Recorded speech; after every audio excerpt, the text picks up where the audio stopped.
a creusé un trou dans l'épaisse enceinte qui donnait sur la rue Labourdonnais. Bizarrement, c'est à cet endroit que recevaient parfois les pensionnaires de la maison d'arrêt des colis venus de l'extérieur, du rhum et même du Zamal. Ils dormiront ce soir en prison. Les 7 braqueurs, les braqueurs de l'Ouest, comme on les a appelés, ont tous été condamnés 5 à 15 ans de prison pour une série d'attaques contre des commerces, des boulangeries, des stations-service dans l'ouest de l'île. Le verdict est tombé cet après-midi après 5 jours de procès mouvementés. Jean-Claude Toyer avec Alexandra Pêche. Les peines les plus lourdes, 15 ans de réclusion, ont été infligées aux 3 accusés les plus impliqués et les plus violents lors des braquages.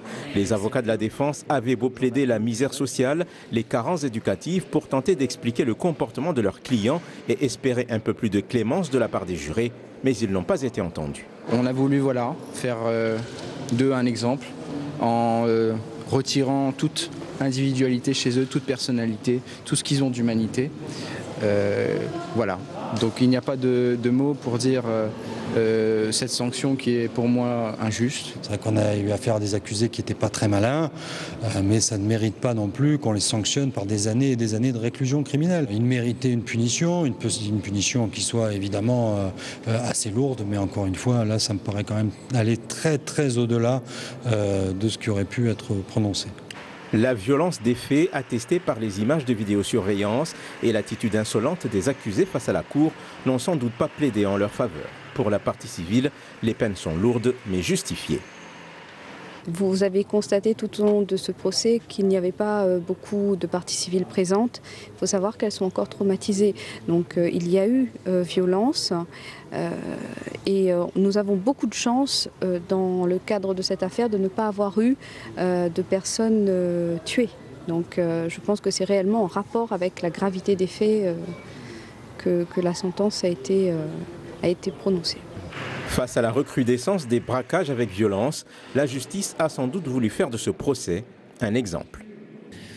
Un piéton à nouveau victime d'un accident de la route à Manapany-les-Bains. Un homme de 63 ans a été renversé cet après-midi par une voiture avec 5 personnes à bord. Il a été gravement blessé. Des accidents graves qui se sont multipliés ces dernières semaines, ce qui explique sans doute le renforcement des opérations de contrôle avec la brigade motorisée de la gendarmerie nationale, désormais équipée d'airbags pour moto. Vous allez le découvrir. Pierre Gaud, Daniel Fontaine. Mon adjudant, vous serez en tenue civile sur le pont. Après l'augmentation d'accidents depuis le début de l'année, les forces de gendarmerie accentuent leur présence sur les routes et font des contrôles. Ce matin, après le passage de quelques dizaines de voitures, à cet endroit, la vitesse est limitée à 90 km/h. Vitesse 122. Très vite, plusieurs véhicules ont été contrôlés à des vitesses excessives. Exemple, ce contrôle sur le tronçon de route qui mène sur Saint-Denis.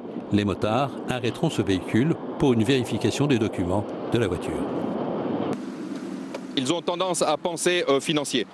Ça va coûter cher pour 90 €. Ils ne pensent pas que le téléphone ou le dépassement de la vitesse peut être dangereux pour eux-mêmes et pour autrui. Pour les automobilistes qui sont contrôlés, l'amende pourra varier entre 90 et 120 €. Depuis le début de l'année, 58 accidents ont été enregistrés, 55 blessés graves et 16 tués, souvent des jeunes. Systématiquement, nous trouvons de nouveau des excès de vitesse, assez significatifs d'ailleurs, et donc bien évidemment elles sont nécessaires, tout comme les contrôles alcoolémiques qui se font régulièrement. Au cours de ces interventions en moto, les gendarmes prennent des risques dus à la forte circulation et à l'interception souvent périlleuse. Pour sécuriser les pilotes de ces motos, ils sont équipés d'airbags. Nos nouveaux blousons sont donc équipés d'airbags. L'airbag se déclenche avec une charge de 23 kg qui arrache une petite bille, qui déclenche la bonbonne de gaz. Et à l'intérieur de notre blouson, à l'intérieur, devant et derrière, surtout la dorsale et la nuque, est donc renforcée par une bouée gonflée d'air. Prudence, à l'approche du week-end, les contrôles vont se poursuivre sur l'ensemble des routes du département. On passe maintenant à l'actualité en métropole et dans le monde avec d'abord cette information. On l'a appris cet après-midi. Mehdi Nemmouche, le suspect de la tuerie du musée juif de Bruxelles, a refusé son extradition vers la Belgique. Un refus qui devrait seulement retarder la procédure.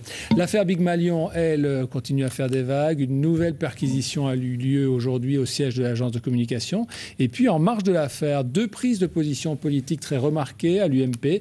Brice Hortefeux souhaite que Nicolas Sarkozy soit candidat candidat à la présidence de l'UMP. François Fillon, lui, estime que l'enjeu des prochaines semaines est d'empêcher l'UMP de disparaître. L'ancien Premier ministre était en meeting hier soir et il a tenu des propos très durs à l'encontre de l'ancienne direction du parti. Guillaume Darret.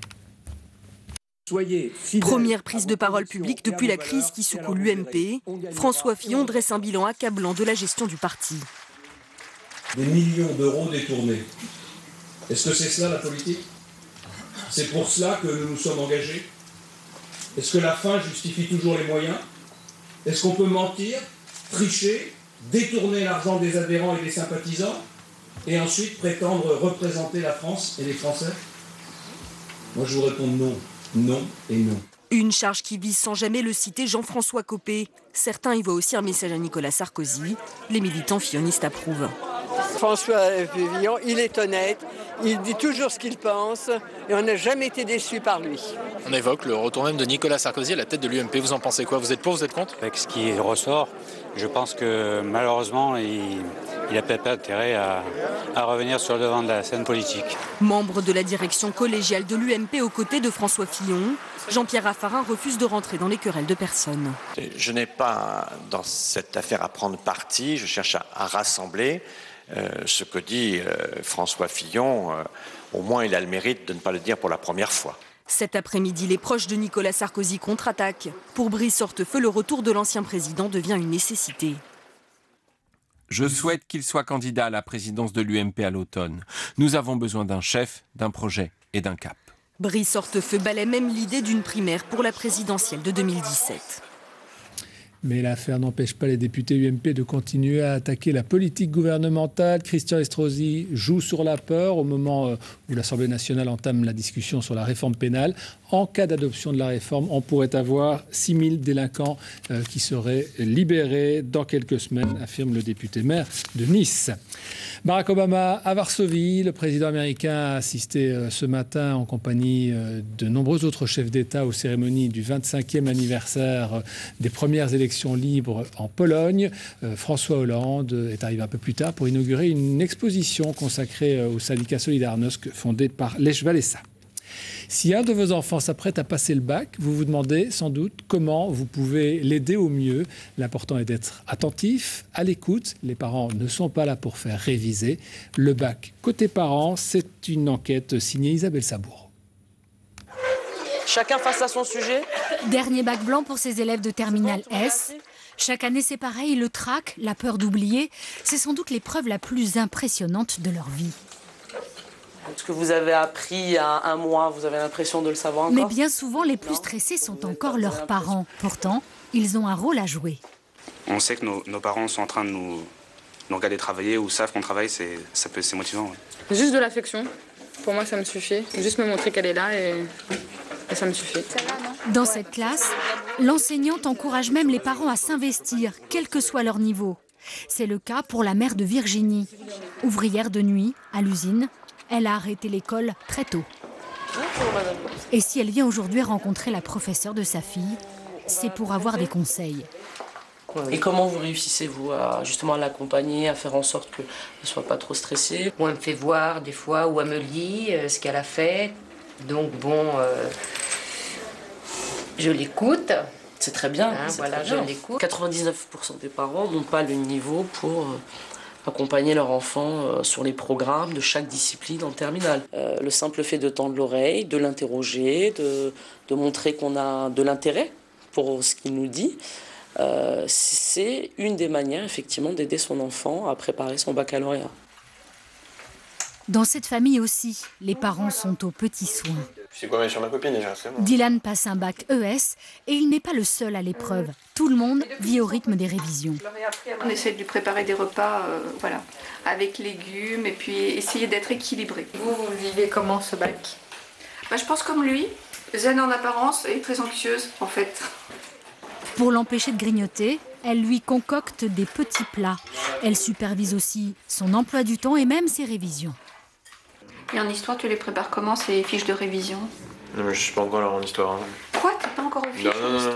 Je fais petit à petit, d'accord? Je fais les fiches, ensuite tu révises. Parfois ça m'agace, vraiment, parce qu'il n'écoute pas suffisamment les conseils qu'on lui donne. Et en même temps, je me dis qu'on n'est pas les meilleurs pour l'aider, les parents. Plus de sorties, plus d'ordinateur. Dylan supporte de moins en moins bien cette pression parentale. Et comme ils sont souvent là à me dire travail, j'ai du ressentiment généralement envers eux. Comme ils me forcent à faire quelque chose que j'ai pas envie de faire, en fait, je finis par vraiment m'enfermer, à me braquer contre eux et à plus vouloir leur parler. Et au final, je révise sans vraiment réviser parce que je suis devant mes fiches, j'essaye d'apprendre, mais comme je suis en colère, mon cerveau veut pas absorber ce que je suis en train de dire, en fait. Démunis, mère et fils sont même allés voir une psychologue spécialiste des apprentissages. Isabelle Payot est formelle, les parents ne sont pas là pour faire réviser. Le parent, il n'est pas là pour coacher son enfant, c'est pas le bon endroit, il n'est pas au bon endroit. Et puis c'est trop intrusif. Ça veut dire que si je suis là à surveiller, j'envoie un message qui est « je te fais peu confiance ». Dernier conseil qu'elle donne à Dylan cette fois, faire du sport. Le meilleur des remparts contre la fatigue intellectuelle. Et ce matin, à 12 jours du début des épreuves, le recteur de l'Académie de La Réunion était en visite dans un lycée de Saint-André, le lycée Mahatma Gandhi, pour assister, vous le voyez, à une épreuve de danse. Car s'il reste 12 jours avant les épreuves du bac général, les épreuves facultatives, elles, ont déjà débuté. 10 897 candidats sont inscrits cette année aux épreuves du bac à La Réunion. C'est une petite centaine de plus qu'en 2013. En tennis, on attendait Gaël Monfils. On a eu la pluie. Les épreuves ont seulement repris il y a quelques instants à Roland-Garros, à peu près après 19h. Quart de finale, vous voyez, quart de finale dames pour commencer. L'Allemande Petkovic est opposée à l'Italienne Errani. Elle a remporté le premier set.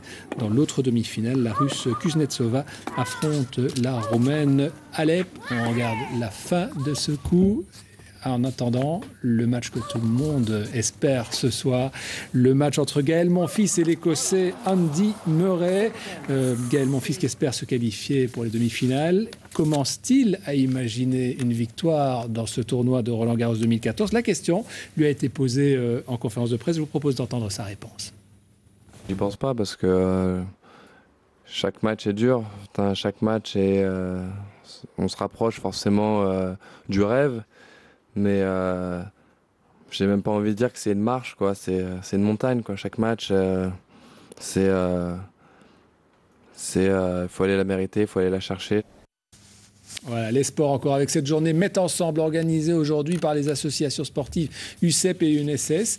Plus de 1000 jeunes des écoles et collèges de Lille rassemblés pour une journée de découverte sportive. Un reportage de Francis Bourgoin et Christian Crans. Et ils viennent des quatre coins de Lille, ont de 8 à 12 ans et pour la première fois, un millier de marmailles représentant primaire et collège se retrouvent sur un même site pour une journée commune.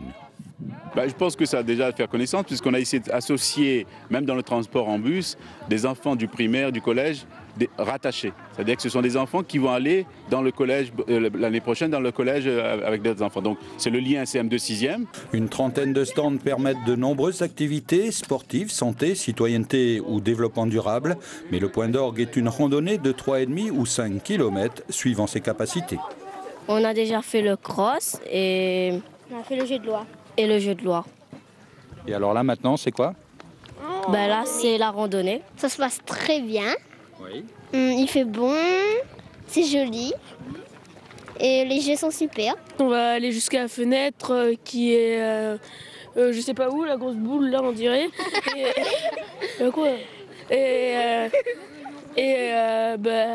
Ça a l'air bien, j'ai envie de commencer, mais ils veulent pas qu'on aille en premier.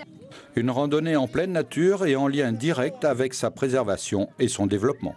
On a un accord avec l'ONF pour dédier une forêt en fait à l'UNSS et à l'UCEP qui correspond en fait à l'effort qu'auront partagé tous ces enfants aujourd'hui. Cette forêt va commencer à se mettre en place cette année. On assurera la plantation au mois de novembre, en saison de plantation, saison des pluies.